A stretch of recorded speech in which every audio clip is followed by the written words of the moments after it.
Hindi ko na napitas yung aking mansanas. Halos dilaw na yung dahon mga boss, no? Malapit na siyang mabulok. Ano pa yung dalawa? Eto. Ayan. Ayan presyo, $3.79. Pwede na to.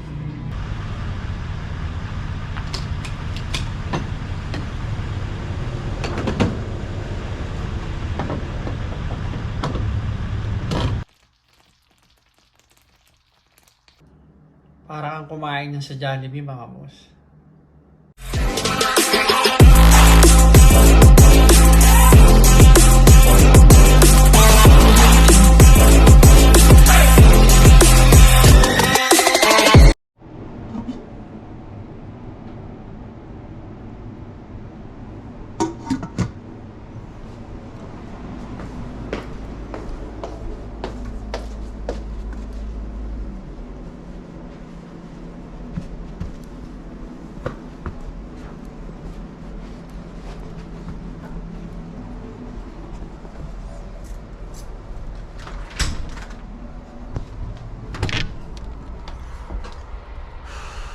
Lamig.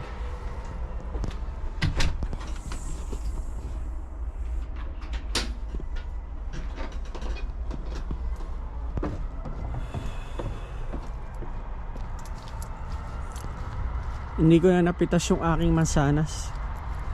Halos dilaw na yung dahon mga boss, no? Malapit na siyang mabulok. Ano pa yung dalawa?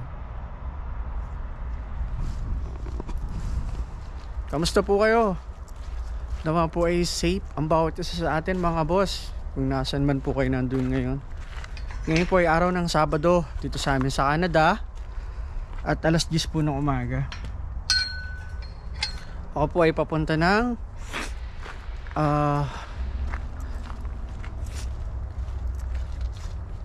papunta po ako ng Fresh Mart. Ito ko po ay bibili ng pang spaghetti. Bili ako ng pasta at ng pork giniling.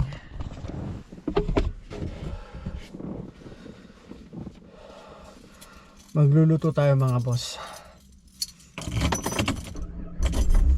Spaghetti ni Boss J mga boss. Wala akong pasok sa full time at wala rin akong pasok sa part time. Kaya buong araw makakapagpahinga ako sa bahay lang. Siyempre maglalaba tayo. At may mga natiklop na ako dun kanina. Yun yung sinalang ni Mrs. kagabi bago siya pumasok. Si Mrs. may pasok ngayon sa kanyang full time job. At ang binata ko naman nasa bahay nagpapahinga. At araw ng Sabado ngayon walang school. Ayan, yan ang aganapan ngayon dito sa akin sa Canada mga boss. Ito yung ating totoong buhay na nangyayari dito sa atin sa Canada. Let's go mga boss. Punta na tayo ng Fresh Mart.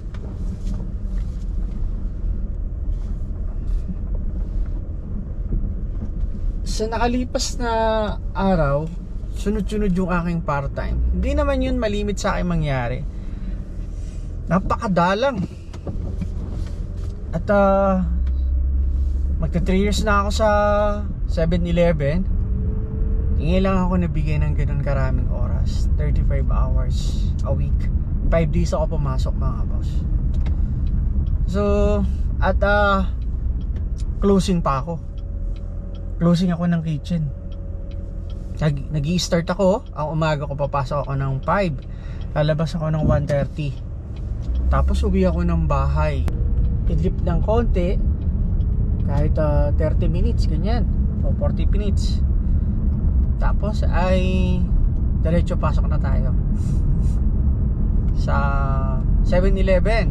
Alas 3 hanggang alas 10 ng gabi. Ayun. 5 days kong ginawa yun. Medyo sabi ko parang hindi ako sanay ng gano'n. At pagod at antok ako. 7 hours akong nag part time eh. So ngayon medyo binawasan ko yung masyadong late na ng uwi.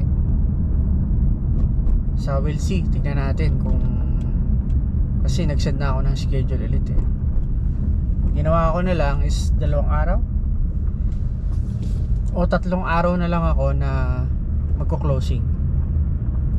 Tapos yung the rest 3 to 7 ganyan.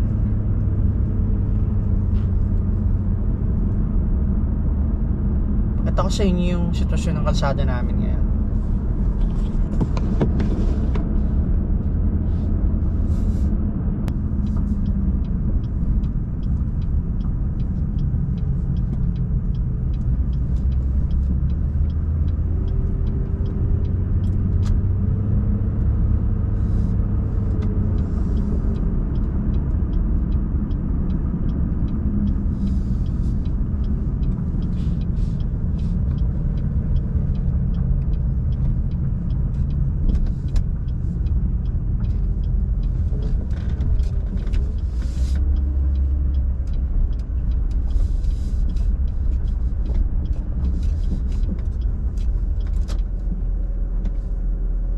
Ayan, dito na tayo mga boss.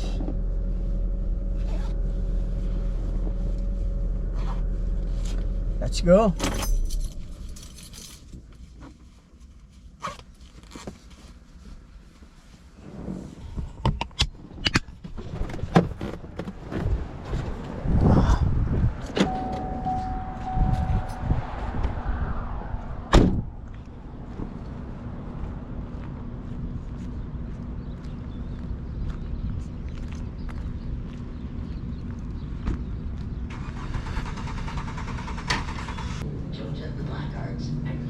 Eto. Ayan. Ayan presyo, $3.79. Pwede na to. Tingnan naman tayo ng hiniling.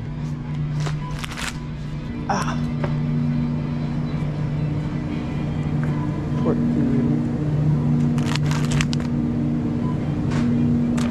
$400 na lang kaya. Parang may pumapatak-patak na. Ay no, may pumapatak-patak na mga boss.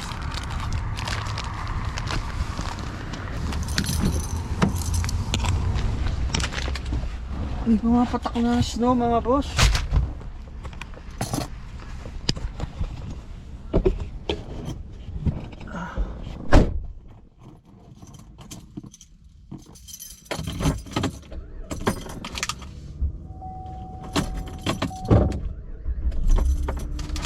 Pabili na ako. Ito at yan mga boss. Ngayon punta naman tayo ng Chevron sa gasoline station. Magpapagas ako kasi paubos yung aking gas. Tapos ay tataya na rin ako ng Lotto.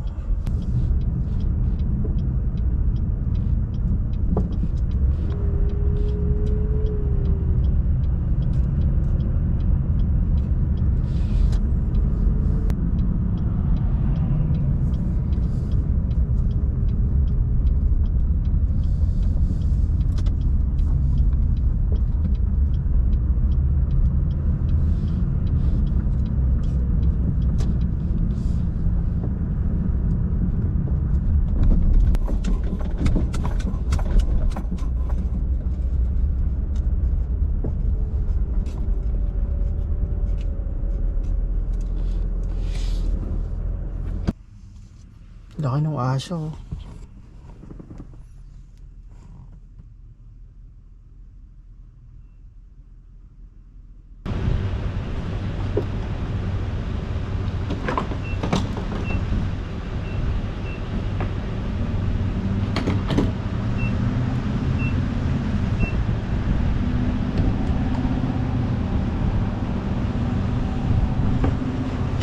Papatak na yung snow.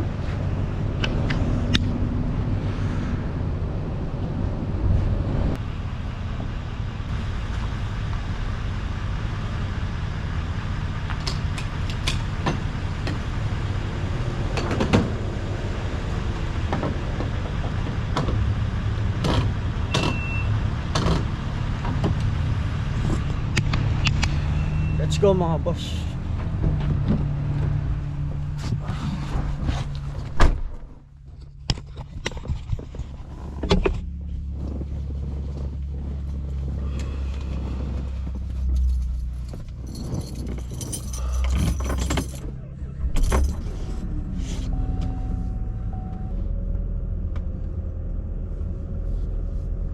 Ito na tayo umatras.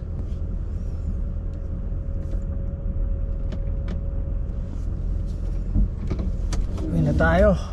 Tayo makapagluto na ng ating spaghetti.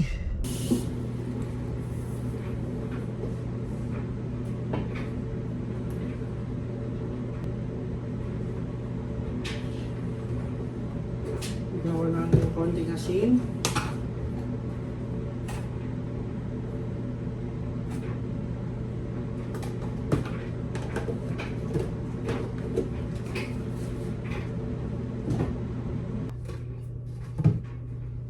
Natin ng konting oil mga boss.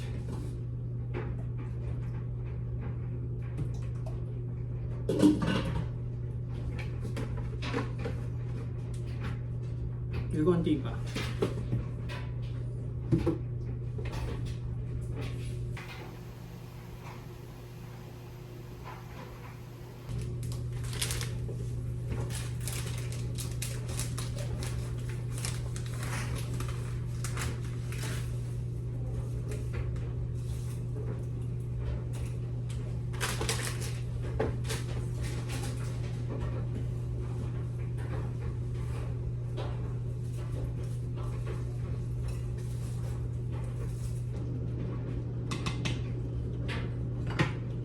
Pa natin at pakaluin lang natin mga boss.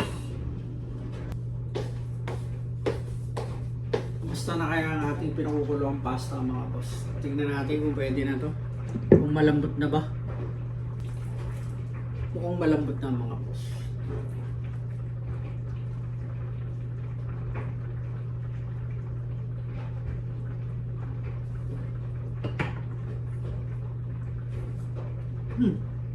Pwede na. Ayan na mga boss. Malambot na yan.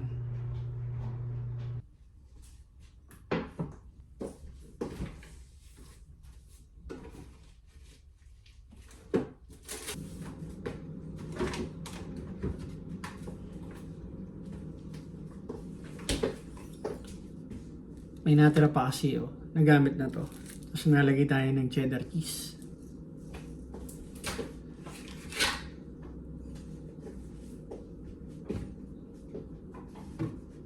Pusin na natin tong konti na to, sayang.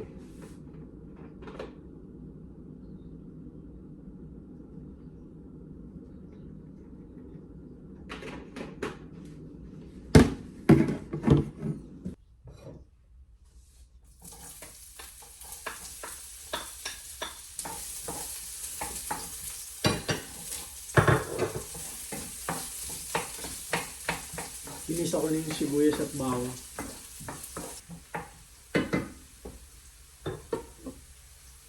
Sunod natin yung corned beef.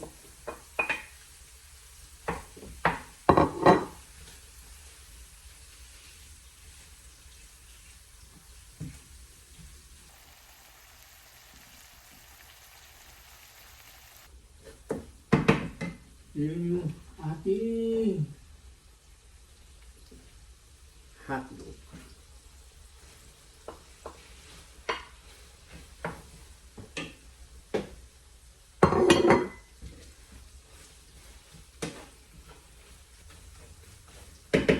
Natin ang pamunta.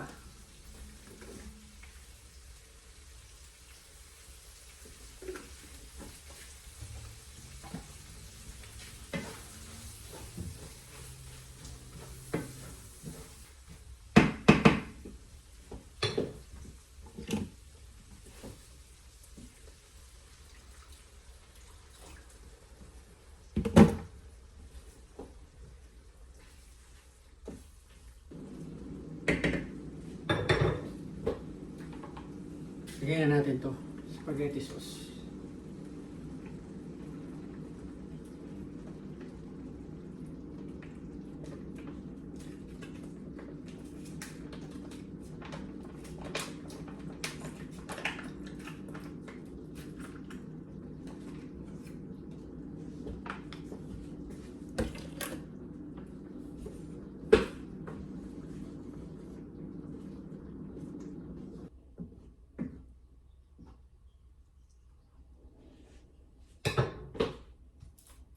natin ng cheddar cheese para mas lalong sumarap.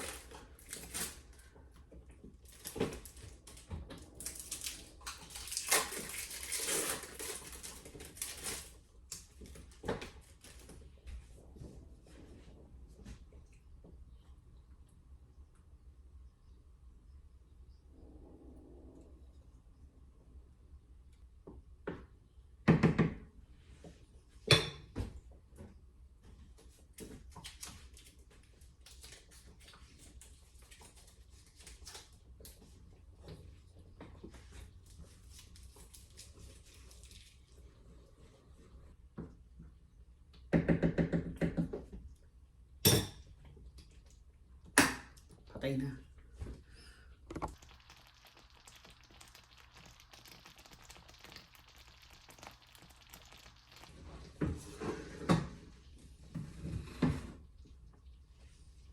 Nainit pa to. Kahit patay na.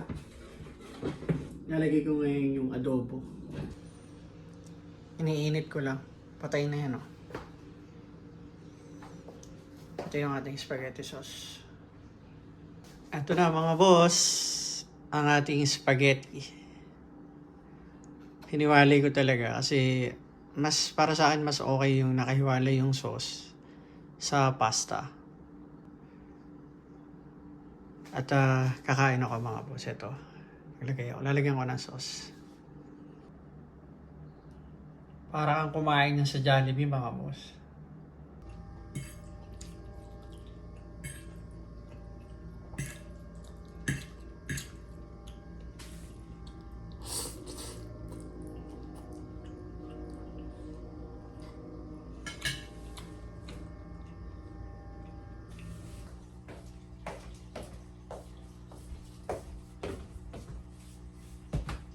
Pagkatapos natin magluto, magtitiklop naman tayo.